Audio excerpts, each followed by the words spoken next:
Welcome to the Blackout Live from New York with your host, me, Tajmir. This segment's purpose is to celebrate Black folks across the diaspora and to have an open dialogue about Black economics, how we reimagine trends in business, and explore the magic that we have. I want to jump in. Today, I have the pleasure of bringing to the Blackout Robaer, who is one of my network mates on BlackUSA.News. He hosts a show entitled The Robaer Report. Welcome, Robaer. Hello. How are you? I am doing fantastic. Thank you. So let's just jump right into it. I know you're in DC right now, but I remember you said that you come from or have lived in Mississippi. So how did you get to DC? Great question. Thank you for having me on your show today. To answer your question, I am in the DC area right now. I live in Montgomery County, Maryland, and I am originally from Mississippi, as you said, born and raised. And I made it to DC by way of Howard University. One of my neighbors, father and mother, had gone to Howard, and then he was a Howard grad, who had graduated from Howard. I think his mother graduated from Howard, and they were pretty influential people in our community. And my neighbor, Shaq Taylor, who he is now a state representative, I believe, in Mississippi. I remember it like it was yesterday. I was cutting the yard. It was March or April, and he walked to the yard and said, "Man, where you going to college?" And I was like, "Well, I got an idea of where I'm going, but they had no real solid idea." He said, "Hey, man, you should check out." And I looked into the application process, and I applied, and I got in. So that was March, April, May 2003, and I got to Howard in 2008, in August 2003. So my college tenure at Howard University. So that's how I made it to DC. I'd never visited before. I just decided to show up. So how was that experience from Mississippi to now being in DC at a phenomenal institution like Howard? How was that? What was that like for you? So I know you're in New York. I assume you're in New York City. New York was no. I visited Atlanta before, but as a young guy, and I was young. I was a boy, and but my first major city that I visited by myself was New York City. I visited New York City in the summer of 2001, and that's when I'll date folks right now. That's when I think it's Jagged Edge had that song "What Party Yet." I think there was a song. Yep, yep. And as soon as I got to New York, I was like, "Man, this is a cool song." And there was a couple other things going on. I think I was 17, maybe 16 at the time, and I had told myself I wanted to go. And I had a job at McDonald's in my hometown, Mississippi. So I saved up some money for a few months, and my family had never gone to New York. But I have an auntie. Shout out to my auntie Reed. Shout out to my grandmother. My grandmother turned 85 years old today.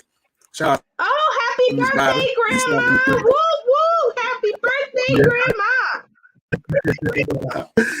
So her sister is my auntie. She's 88 now. Her name is Auntie Reed. She lives in Rochdale Village in Jamaica.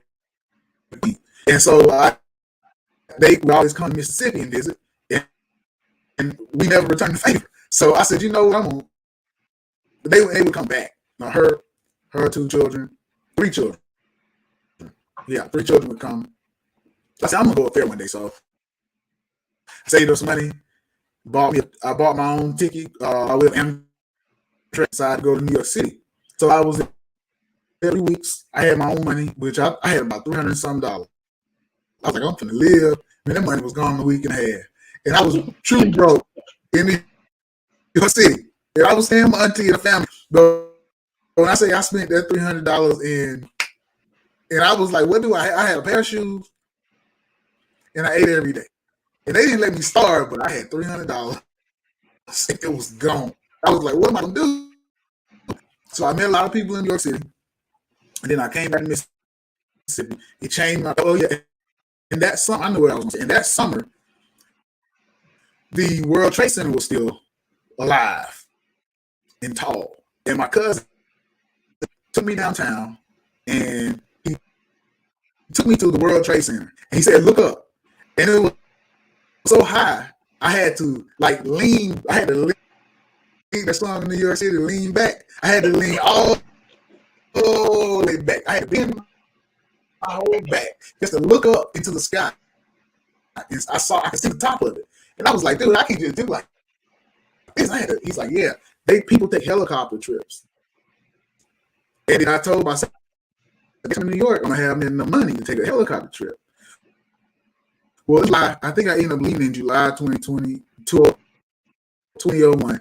And in September 11th, I was in school suspension. And somebody came, I was in high school, and somebody said, man, the World Trade Center got hit, the White House got hit, the Pentagon got hit, American under attack. I was like, you BS. Nobody had knocked that building down. I just saw it 3 months ago. And lo and behold, that building smashed. I was like, whoa. Guess I won't get a chance to go to the World Trade Center now. Not making jokes of it, but hey, I won't. That was my goals. And shout out to those people who suffered that calamity some 21 years ago, or coming up on. And so that was my buffer between Mississippi and New York City.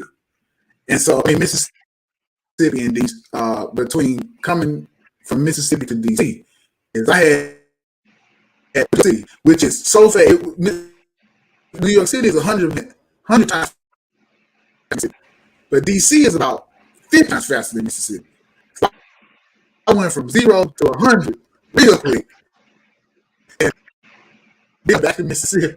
You see how these hip hop swing in here? I'm trying to catch up with my hip hop.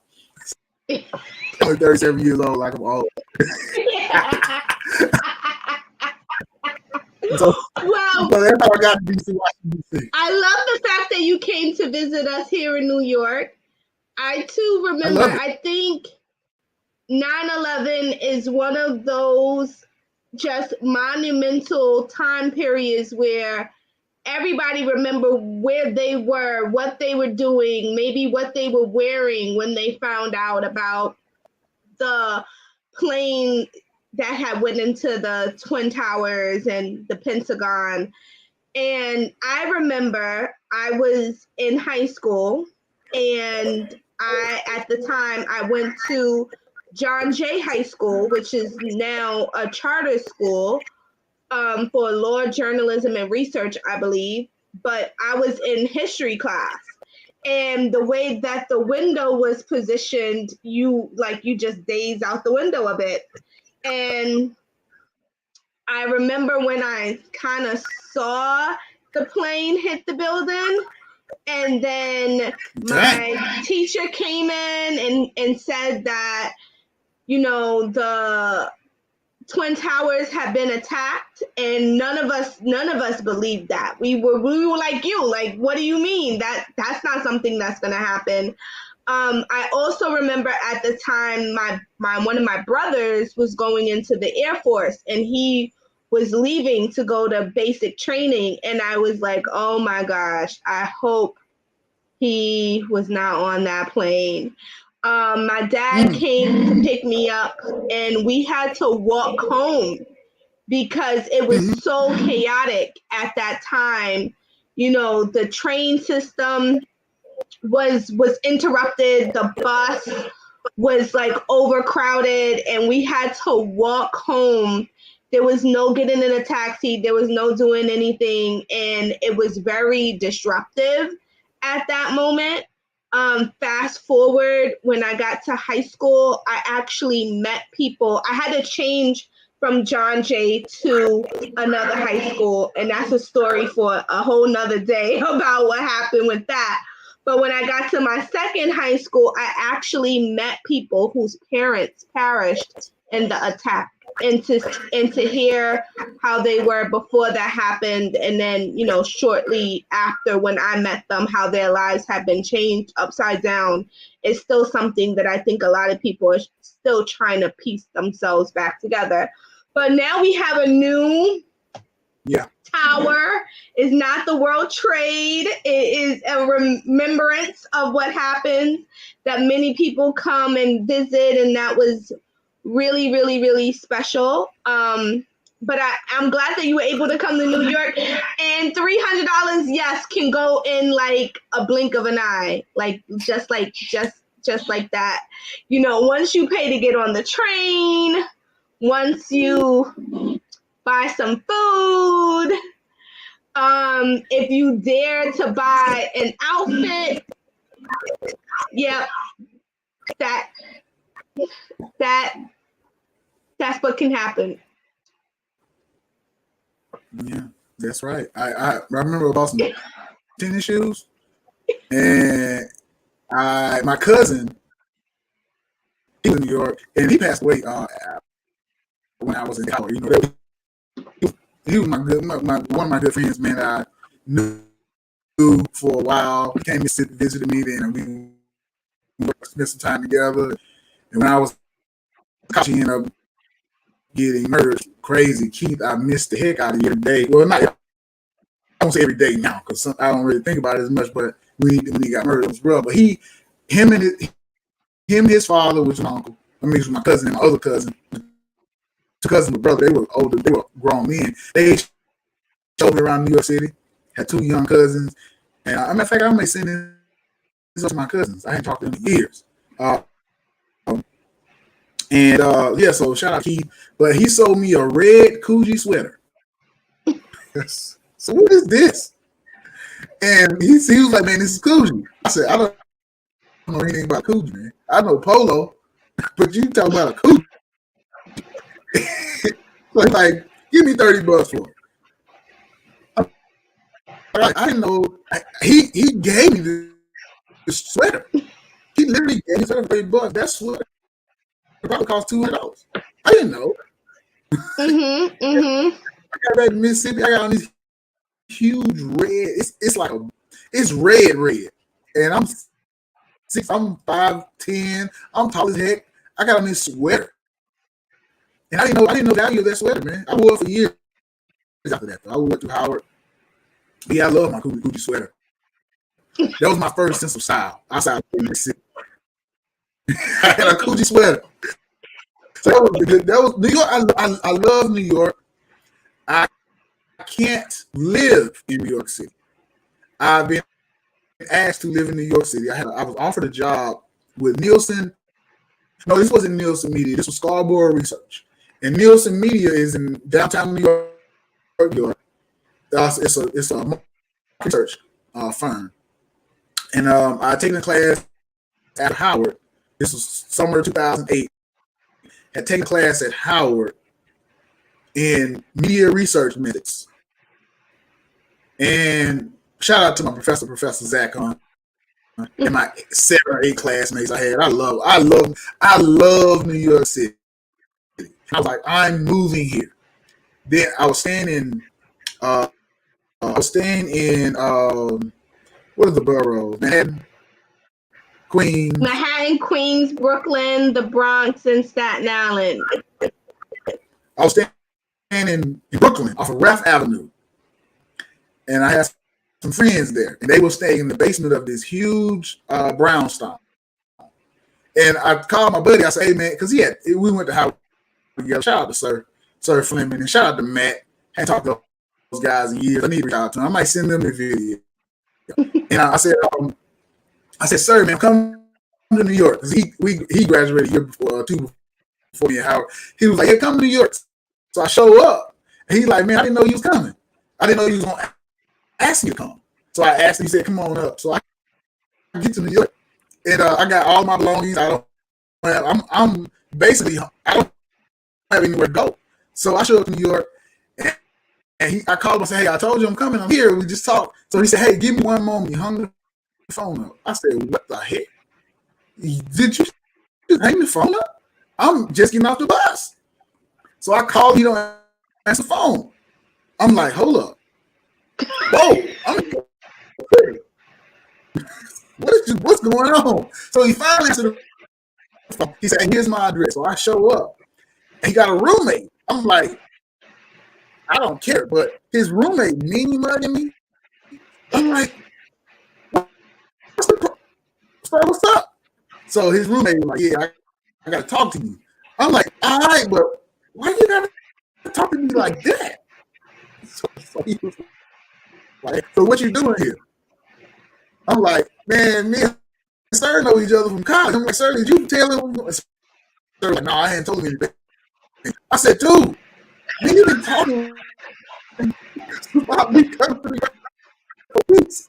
And I show up, I got class in the morning, and you're telling me that you don't. So his roommate was like, all right, fine, I'm gonna give you like a couple of days to stay here. I'm like, a couple of days.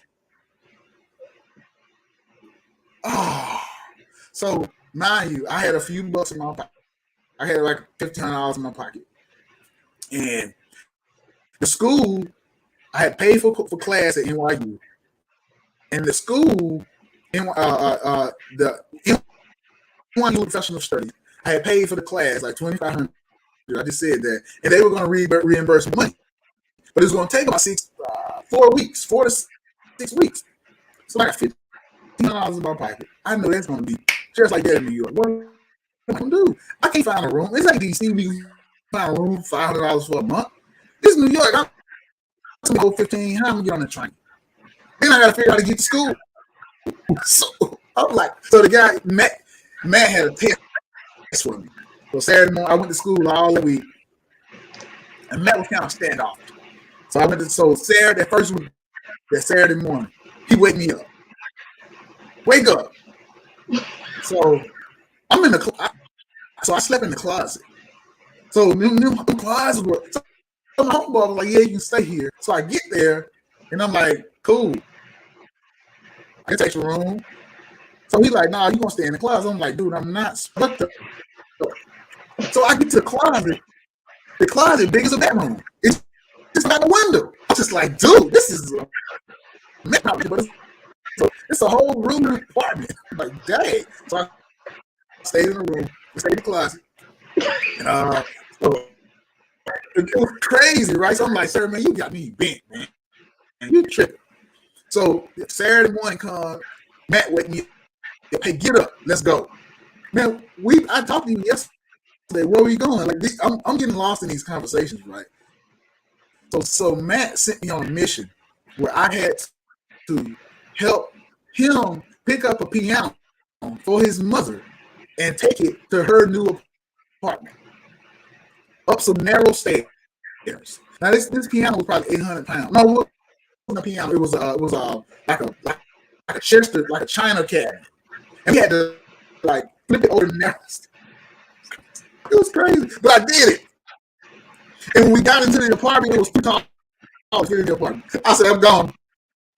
They'll kill me coming up here. So Matt saw that I was a true soldier. And he let me stay. Right? So part of my contract with NYU was that they were going to give me housing. So, but it was going. I didn't get housed. I got there at MA. The housing, it was at a dorm. I forgot what street it was. A dorm on NYU campus. And I bring it up because I'm getting to why I chose not to stay in New York. Now, I love New York. I had a good time. We were partying. We were doing what guys do. And we was traveling the city. I was going to Times Square at 4 o'clock in the morning. I didn't know I was stupid. And I was getting on the train at 3:45 or 3 o'clock in the morning. They was like, dude, you trying to get yourself killed. I'm like, I don't know. It's 24-hour city. I'm lit. I mean, I'm walking around Times Square all night until the light comes. The sun show up. I'm the craziest stuff. I saw the city when it was dirty, and then when they cleaned it up, I was like, damn. I was like, this place was a mess 10 minutes ago. And it was just like that, clean. I was like, New York got it going on. I'm here for the long run. So I was at NYU one night in my dorm, and it was right on one of the major thoroughways around the campus. So I love NYU, as a matter of fact. I love Zacon, School of Professional Studies, Nielsen Media, Scarborough Research, internship at Scarborough. So I was in my dorm and woke up at like 4 o'clock in the morning, and I looked out the window, and it was 10,000 people outside during the middle of the week. I said, heck no, it's too much going on here for me here. I may not be productive because I'm gonna get caught up in the nightlife. These people like, oh, they fuck like, I don't know what they doing. I don't know what they got going on. So I forgot the lady's name. She offered me a job at Scarborough Research. She took me to this nice Mediterranean restaurant, and I'm eating. Right, I'm like, this food is so good. And she's like, we need to talk. I'm like, what you? I'm in New York there when they say you need to talk, you need to put your food down. So I'm like, why would you take me out to eat? To talk? This doesn't make any sense. We could have did this in the office. So I had a half plate of food left, and I had to just leave, and I was pissed. But she said, hey, I'm gonna give you a job. I'm gonna pay you $50,000. I said, man, that's a lot of money. I'm coming straight out of Howard. I'm thinking about DC, right? And then I said, where am I gonna live? Because I work downtown. Train prices were high. And I'm like, how much is an apartment gonna be in the city? I couldn't live in the city. I didn't even have no money to pretty much live in Brooklyn. Mm-hmm. So I was gonna be living somewhere out. And I said, man, I'm sorry. I can't survive off $50,000 in New York City. That wouldn't even cover me. That'll cover train, and that wouldn't even cover health insurance. So she was like, well, that's all I can offer you. I said, well, I didn't want to tell her that my professor had told me that they had money. My professor was like, they got a lot of freaking money over there. Just believe it. Just be cool, and you'll get the job. They didn't give me money for a internship, which was cool. I wasn't tripping on that. Because NYU had to get my funds back. Or somebody in the Nielsen NYU connection had given me my money back. But I just couldn't live in New York City. It was too much. It was too much going on. And I know I was successfully getting involved in all the going on that be going on in New York City. Off of 50 grand. And 50 grand would have not been a lot of money. Point, New York City is very expensive to live here. And also, if you want to partake in the things that you mentioned, like you want to experience nightlife, you want to go out and have a great time, it does take a lot of money to enjoy New York and not just live in New York. Those are almost two different things that you have to think about because, you know, now living in the outer boroughs and not in Manhattan, which is also a borough, can also be rather expensive. Brooklyn is expensive. Queens is expensive. The Bronx is expensive. I would venture to say Staten Island is probably getting more expensive. New Jersey is also quite expensive too. But those are also perspective, right? Because for some people, it's more affordable to live in Brooklyn than living in Manhattan. And other people are kind of like, oh my gosh, this is really testing my ability to budget and money manage. And also, if you want to just have a good time, it's sometimes challenging to have a good time. And that also is around perspective of what you think a good time is, because you can definitely drop $200 on just dinner.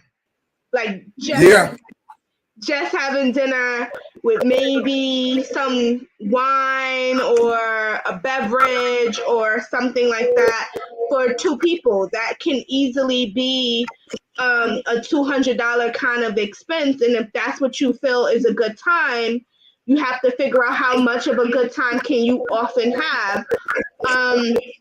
Also in New York, people work really hard, right? Like it's not like when I hear people coming from other cities and they kind of want to stop working at exactly 5 o'clock. That doesn't always happen in New York. So it can be a little bit of a challenge trying to figure out what you feel your work-life balance can be. But I want to know about your experience going to Howard, because there is a conversation around historically Black colleges and universities, and I have to say it that way because I always mess up the acronym. But there is a resurgence of people wanting to go to historically Black colleges and universities. And as someone who attended, I would love to get your experience of what that was like for you, and how do you think it has impacted your career? So, that's a pretty broad question you just asked. All right, and I say that because it just is, because it's so many moving parts. I've only been to one HBCU, but there's so many moving parts to an HBCU. So, is there anything in particular? And then maybe we can go from there. Well, I want to know. For full disclosure, I have not gone to a HBCU at all, right? And I had my rationale about why I chose not to go. And before we get into my rationale about why I chose not to go, I know that your friend, your childhood friend or neighbor, really had influenced Howard. But when you got there, what was that feeling? If you could describe what it felt like being on a campus full of Black folks, because I went to a campus that was full of white folks. So what did that feel like, being on a campus full of Black people coming from the South? Okay, so all right, that's a pretty particular question. And when I got to Howard, I did meet a lot of people who, just like your situation, they went to school with a lot of non-Black people. In my situation, I come from a Dallas community in Starkville, Mississippi. I live in the same. My neighborhood is down the street from Global University called Mississippi State University. Most people don't know about it unless you go. But we have an international population that I was interacting with since I was a child. Because we football games. And to give a perspective of Mississippi State, a lot of people may not know about it, but a lot of people Dak Prescott. Dak Prescott. A lot of people know about Jerry Rice. Jerry Rice did not go to Mississippi State, but he's from my hometown. I've heard Travis Outlaw. Travis Outlaw, my high school. Robaer, can we unplug your mic because you're going in and out a bit?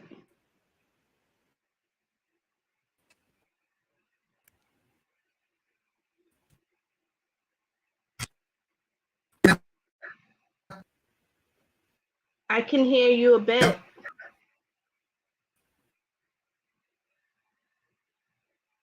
Now you're frozen. Robaer, you're frozen. I think we have lost Robaer for a quick second.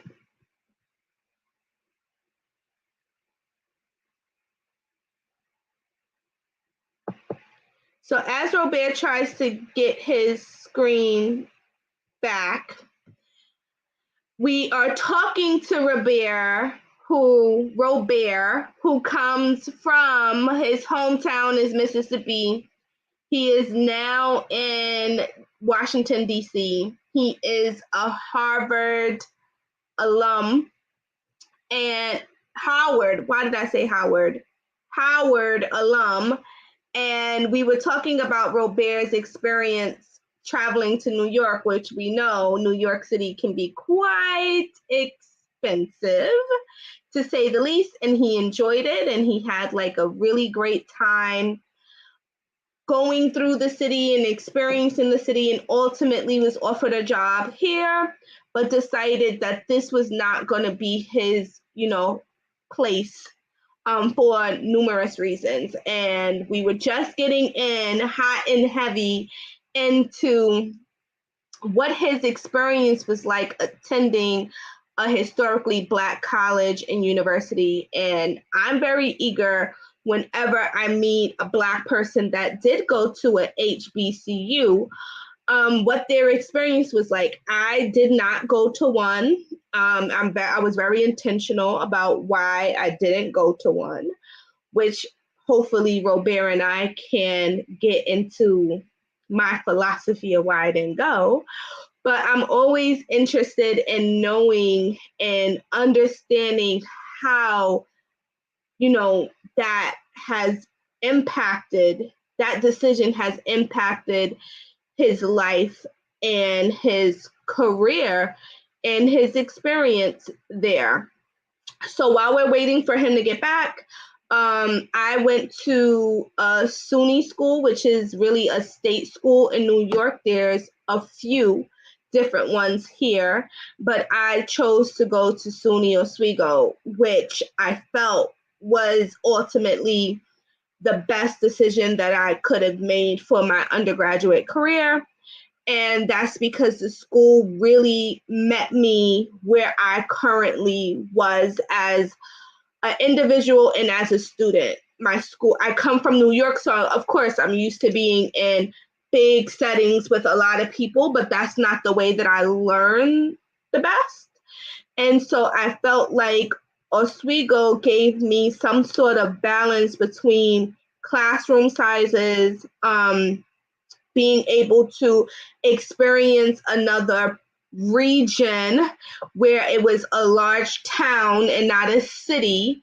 And so I got to experience things that, a town makeup kind of has, and meeting new people and having different experiences that I felt like had I gone somewhere else, it's likely that I might not have had those kinds of experiences. And also, Oswego was very generous in their financial aid package, which was very important to me because I did not want to leave undergraduate school with a huge amount of debt. At the time, I was not necessarily someone who thought I would go to law school or go to graduate school, but I was concerned about debt. And Oswego offered me a very generous package that made me attending college very affordable because my household income would not have been able to sustain a very expensive institution. That would have been really, really challenging for me to attend and be comfortable and not walk out of school like I went to medical school for undergrad. And so I was happy about that. However, because I didn't go to a historically Black college and university, I didn't experience things that other folks experience. So a perfect example would be Greek, Greek life. The Divine Nine was not on my campus.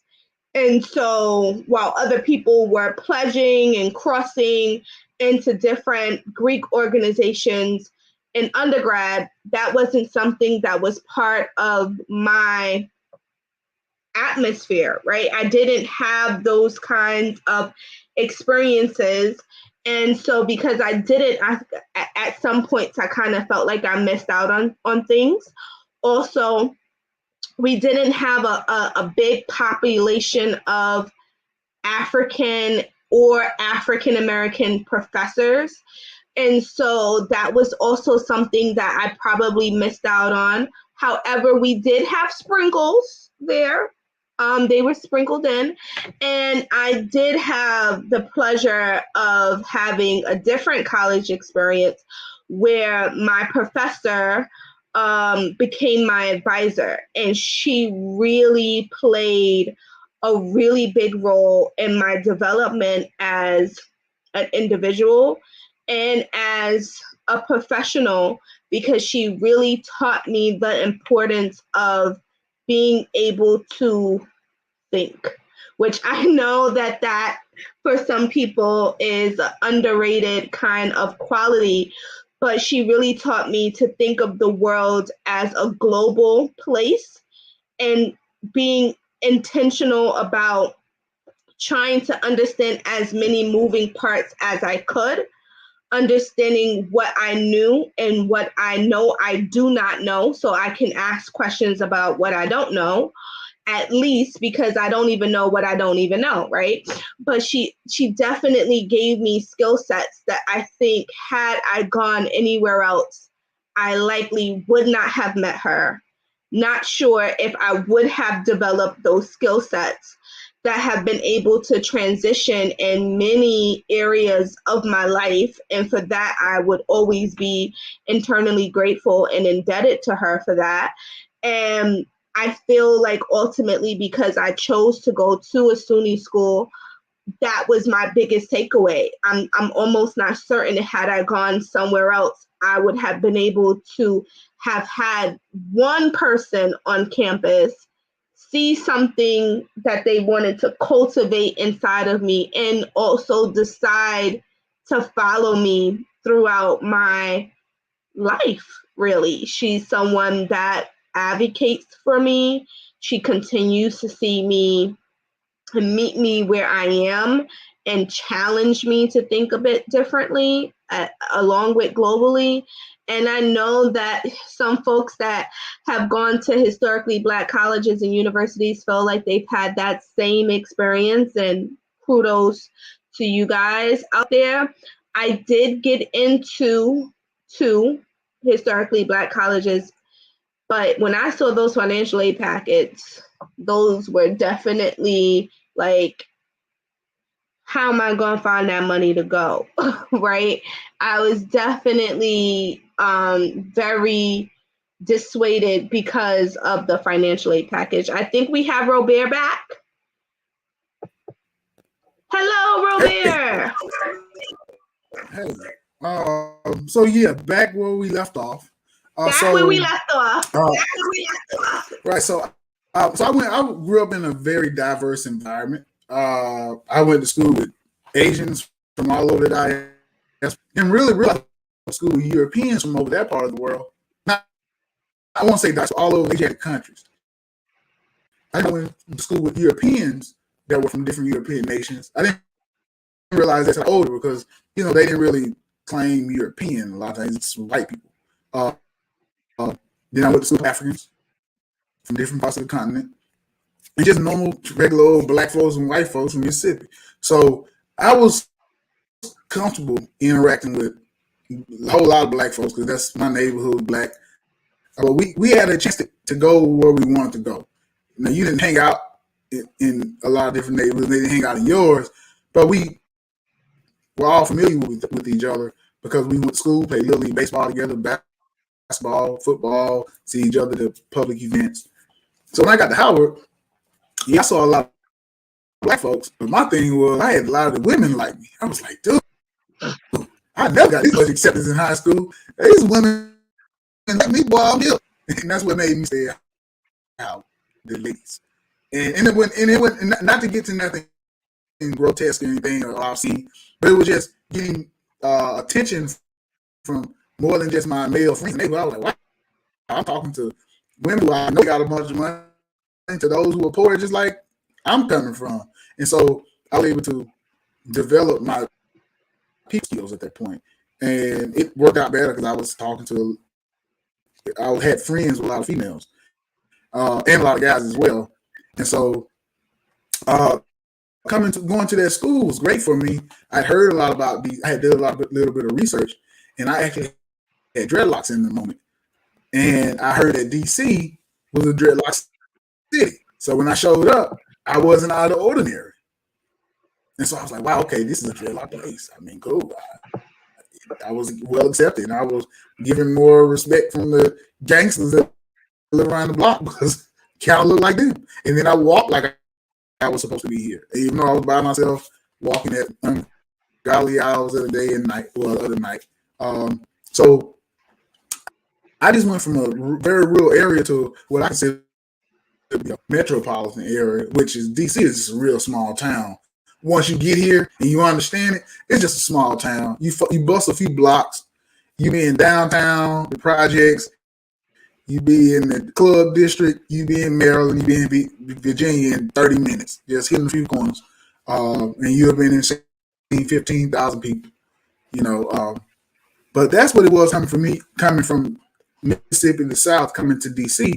And also, I had people who were from Mississippi who were at Howard as well. I wasn't expecting that. I should have been, but I didn't come here knowing that I would meet many people from Mississippi. And we actually had a club, which I became a member of freshman year, and I eventually became president of junior year, I believe. But I met with those people. There was a lot of freshmen guys. A pick me up. Like, man, this city getting too much. We all kind of just catch up with each other, well, in front of the dorm, or see each other on the yard, or in the cafeteria. We all just talk, make sure we were good. You know, make sure we weren't getting lost in the sauce of the city. Because, you know, we got to go back home. And if you're different, they're going to let you know. So you got to be able to deal with this, but also remember that when you go back home, you got to be able to deal with those people as well. And so that was my experience just on how I'm just going from Mississippi to DC and dealing with a vast number of Black people in one specific location. Because I was already kind of familiar with it, so it wasn't a big culture shock to me. And I really felt bad for those who it was a culture shock for. Because I'm saying, if you're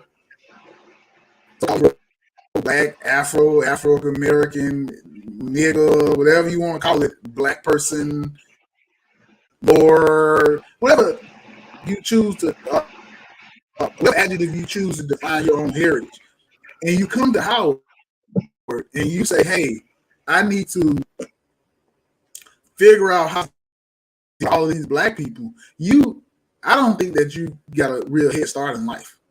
I really don't. But then you got to learn how to deal with Black people and so you got to learn how to deal with them from whatever perspective that you learn how to deal with them.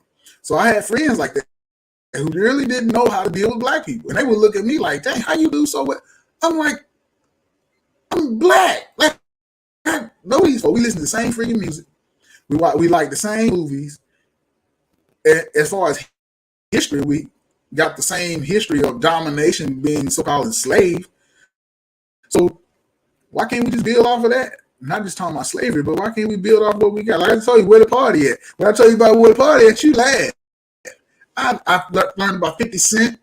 I saw the guys on the block selling mixtapes. I was like, this is stuff in the movies.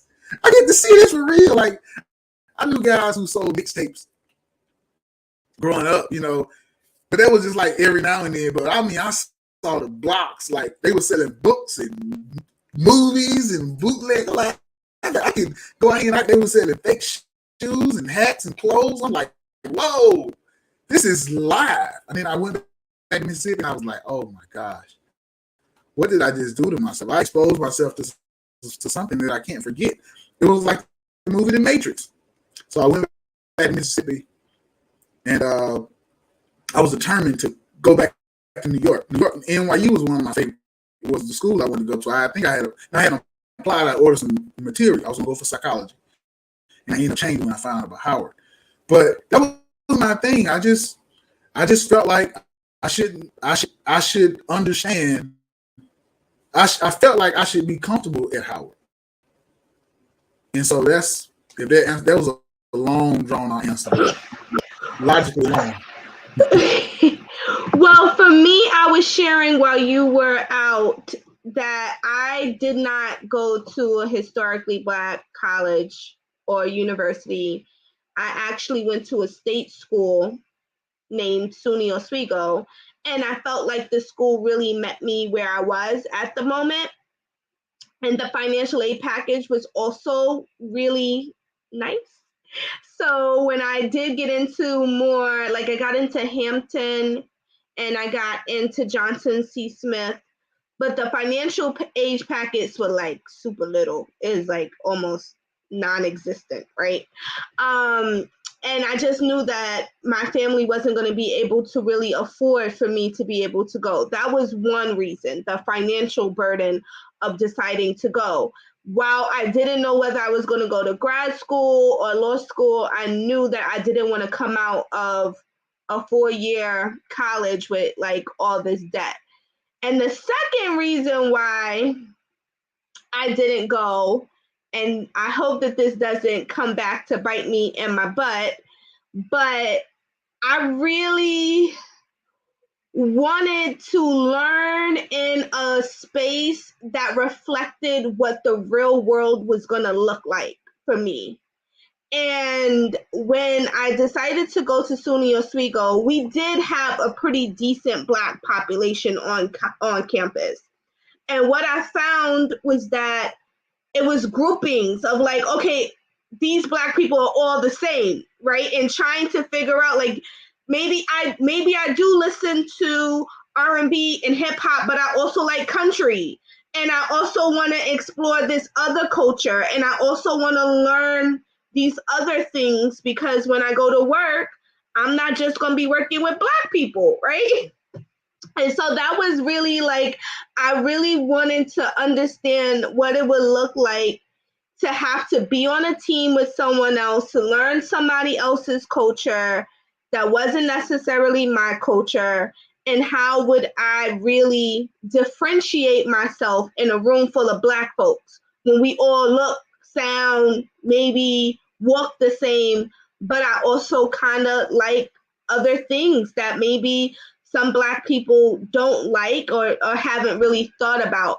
So my decision was to go to SUNY Oswego. I felt like it met my moment of where I was, but I also gave up, Greek life. I didn't have Greeks on campus, right? I didn't have the Divine Nine, wasn't strolling around all the time. I also didn't get to have a lot of professors that also looked like me. We had sprinkles at my school. But I feel like overall, I probably went to the best place that was for me. I'm not sure if I went back in time, would I decide to go to a historically Black college or university. While I think they're super cool and I think that they definitely have their place and serve people, I'm not sure if that would have been helpful for me, because I feel like, if I'm gonna just keep it real, I feel like our community has a lot of the same rhetoric all the time. And I feel like when I meet other people, I get a different piece of the propaganda that's important for me to understand how to position myself. And I'm not sure that historically Black colleges or universities really offer a global view of what is happening, or if it's more like a cyclone. And I understand what you're saying. And no, if any offense was supposed to be taken, there's none taken. Because here's the deal, I love my I love my university. I'm actually a son. We was called we graduate. I don't know if you just go to school to you get qualified, but I'm a son of Howard. So I got personal special rights and privileges that internally we have our own conversation, but externally there's some things we're not going to agree on or talk about with people outside of our system. And it's HBCU whole worldwide, but also is your own specific things. We're not going to, even if you're 100% right about, we're not going to agree with you if you're not. Now on the inside, we're going to have all our talks because it's an understood thing. So with me, I grew up in the real world. I grew up in Starkville, Mississippi. And in Starkville, Mississippi, we got the raw of life. It was raw. And when I say that, first thing I know a lot of people might say, so white people did this? I never said anything about white people at all. I grew up with a lot of people, and I got the raw. It's in the South, but I got real people and real interactions with people. And part of what I need to do was come to Howard to be more developed on an international level, because I didn't know. I had a few African people that were in my town that I went to school with. I wasn't surrounded by Africans. Or I didn't really even know about the Caribbean. I didn't know that there were so many Caribbean islands. Like, you take that for granted because you're from New York City. I'm just assuming, but I think you would. I didn't know that there were blacks in certain parts of Europe. I didn't know that. So when I get to Howard, I knew about Greek life, but I wasn't so keen on that. And when I got to Howard, it's something that you can easily forget. Now you're going to see it, especially when it's springtime, or even sometimes in the fall when they're doing their strolls. But it's so much going on a HBCU campus that's a small part, because it's more than Greek life. It's more, more than just the Divine Nine. There's probably 50, 60 fraternities at Howard. I personally didn't join any of them. I sought to when I was young, freshman, but it was just I was like, it's too much going on. It's too much happening for me to just do that just because. Now looking back on it, maybe I should have, but I don't regret it. But I'm like, well, maybe I could have took that semester or a year and just forfeited my my GPA, because that's what was going to happen. I was going to forfeit my GPA personally. That's what happened to me. I'm not saying it was what happened to anybody else, or what would or did not happen to another person. That's what was going to happen to me. I was going to forfeit my GPA. All right. If you're at Howard, if you are a Howard alumni and you decide to pledge and you forfeited your GPA, this is not a direct attack or assault or anything that has to do with you. I'm talking about Robaer, Washington.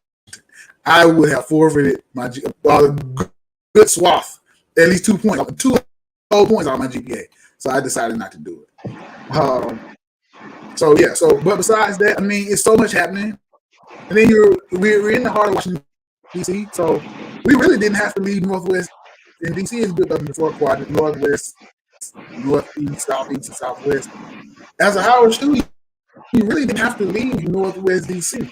You did not have to leave the neighborhood community surrounding Howard, because it was just that much activity going on. Anything else was going to work, going to internship, visiting people in different parts of the city was a beautiful thing. But you didn't have to leave Howard. There's a whole community here at the university. So I think it was a good thing that I came here and got a chance to experience what other people had to offer outside of, because my hometown was Mississippi State, was started in Mississippi. Mississippi State University was just at what you spoke of. It was a state school, and you knew that it was going to be comprised of a lot of people from the state, and I didn't want that. Although I did apply to Mississippi State University, and I think I got accepted. It was probably give me a bunch of money to go. I was a great student in school, but I just I want to see something different, and so that's why I chose Howard. That's why I did around something a lot more different. So to answer your question, yeah, I grew up with, Caribbean people were some of my closest and are still some of my closest friends. New York City does give you this whole global view, because you can go to any little part and get authentic food, right? Like, you can go over, if you want some Caribbean food, you can get Caribbean food, you can get Haitian food, you can get Mediterranean, you can get Brazilian, you can get basically whatever you want. So I did have a lot of friends from the Caribbeans, and I still do. And that's even a different type of conversation, right? Because I often say that when we talk about the diaspora of Black people, we also have to talk about an overlayer of immigration, because some people have an immigrant story also that sometimes is muddled into what they're talking about. So sometimes you get confused that you can't separate that there's also an immigrant story that's happening when you group Black people together. So I knew that from a very early age, that this person's parent actually comes from Jamaica or Barbados or Turks and Caicos or Trinidad, right? So I already knew that, like, oh, they also have an immigrant story, or someone comes from an African country, that's also an immigrant story. And New York City is just one of those places where people come from everywhere. We have people that migrate from all over the place. So then you have Southern people that come here and you're like, oh, you do that because you're from the South, right? Or you're Yeah, from right. the West Coast or something, or something like that. You're like, oh yeah, I totally, okay, you're not an immigrant, but you migrated from somewhere else. So I understand. So that's very, very interesting. Do you want to talk about the Robaer Report? When are you Awesome. on? This is my network mate, in case you guys have forgotten. Robaer is part of the Black USA News Network. So what is your show about and when are you on? So thank you for that, Tasmania. So the show, the Robaer Report. Shout out to Donnie. I was going to call it the Robaer Report. So Donnie said no, call it the Robaer Report. And I was like, that sounds familiar. And then I titled it that. Then I started looking around. I forgot about the Colbert Report. And so when I tell people Robaer Report, they be like, oh, the Colbert Report. I said, I got that second. I didn't get that first. I forgot all about the Colbert Report. And so it's come on. The show airs Monday night, 8 p.m. Eastern Standard Time. I generally do a 30-minute show. Yet if the interviewee is open to going longer, we can do an hour. It's no problem. There's no one. There may be someone coming on after me now, but since January 3rd, which was my first show, no one has pretty much come on after me. So I've had, I stop it at an hour. I can't keep going if the guest chooses to keep going. So the show, the premise or the mission of the show is to talk with individuals and or groups and examine their contribution to society and society development. So my undergraduate major at Howard was TV production. I did a lot of film work, live event production, but my main study was television. We didn't do a lot of TV scripts, but we did studio work. And so I was familiar with TV behind the scenes. I had forgotten that I wanted to do some screen time stuff until just now. So I until I started this show. So from 03 to 2012, I was behind the scene, and I gave it up after 2012. I went into a whole new path. I went into sociology. I went and started my first track at achieving a master's degree at George Mason University over in Fairfax, Virginia. And I'm leaving there, going to Mississippi, and I finished up at Delta State University in Cleveland, Mississippi. So I'm a master science holder in community development, which is a subset of sociology. So my professors were sociologists, so all intents and purposes I'm a sociologist. And so my focus on an individual contribution to society and society's development comes from that sociology track. Because one of the things I realized is that, and no offense to anybody, please, no offense to anybody, but most people on this planet are going to pass away, and their life will not mean a damn thing, and they will have not gotten any acclaim, will not gotten any notoriety, will not have gotten a word out of their mouth about what they like in a space where the world at large could see it. So they were going to die nobody. And I'm a nobody, so I ain't prepared to. I ain't gonna say I'm prepared to die nobody. That's not what I'm saying. I'm saying that I wanted those authentic stories of people who, you might not ever hear about. I got a book publisher on there. I got her because I interviewed one of my friends who's a no offense, but he's a struggling actor. He's growing up in the ranks, but he was like, "Yeah, I know this book publisher next in West Point, Mississippi, which is 15 minutes from my hometown, just a one highway." So I called her up. She said, "Yeah, I'll do it." I got talking with her and found out she got a whole publishing company, black woman owned publishing company in my area in Mississippi.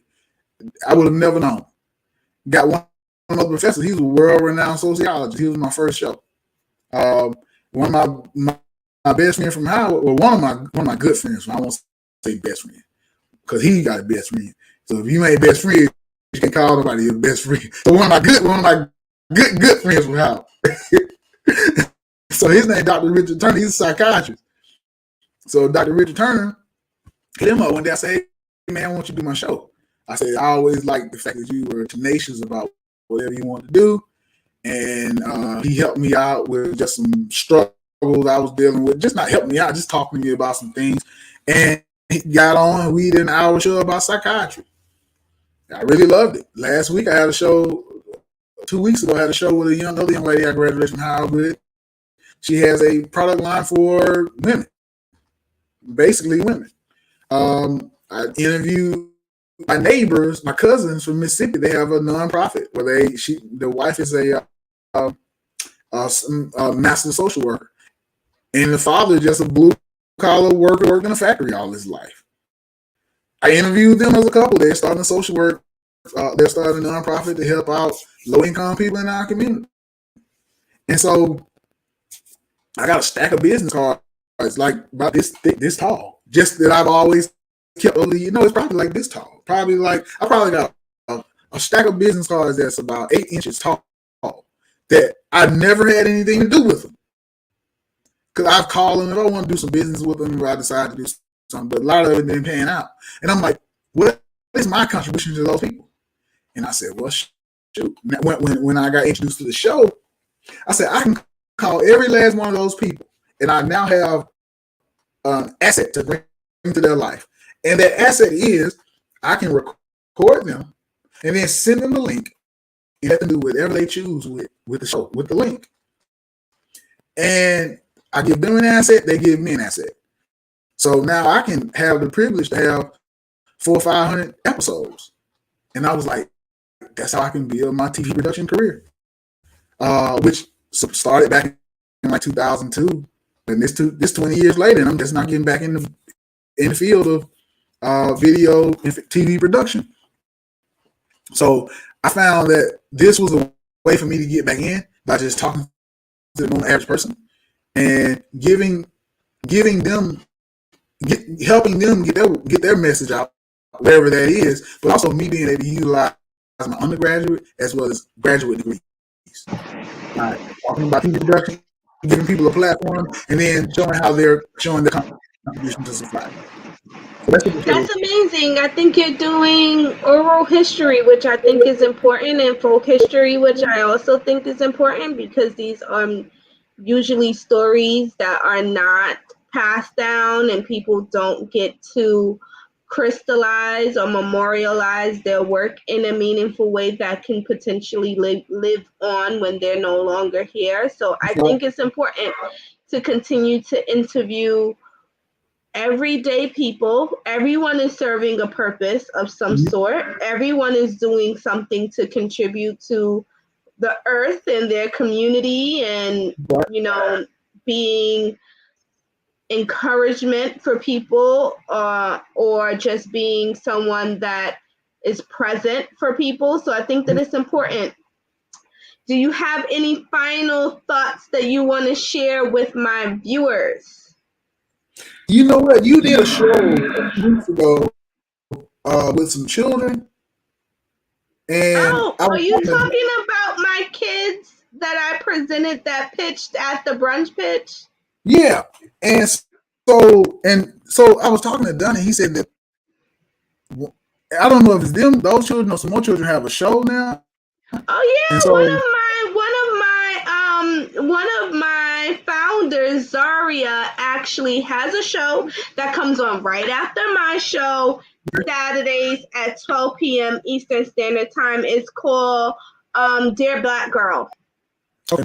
So I got a little cousin in Mississippi. Rolando will be 10 in June. So I was telling Donnie, I was like, hey, Donnie, man, I might want to give him a show. He said, hey, tell Tajmir, and maybe he can try to get him in. I don't even know if he want to do it. I'm just we were just talking.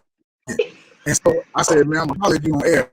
Oh, yes. I want my son. I know that you might not have seen this prior episodes, you will see me with a baby carrier. The baby in the baby carrier is Elijah. Okay. Elijah is now 1 and thinks that he's like too good to be my co-host all the time. But once he starts talking where we can actually understand what he's saying, I'm planning on giving him a segment. I tell him that these shows are coming up. I give him the rundown of the schedule, and he just decides not to show up. I don't know what's going on. He doesn't even want to talk in the background anymore like he used to do to get his voice heard. I don't know. Maybe he's too cool for my show now. Can I tell you what it is? Can I tell you what it is? I'm planning on having him say something about his thoughts once he starts developing them where I can actually understand what he's saying. Can I tell you what it is?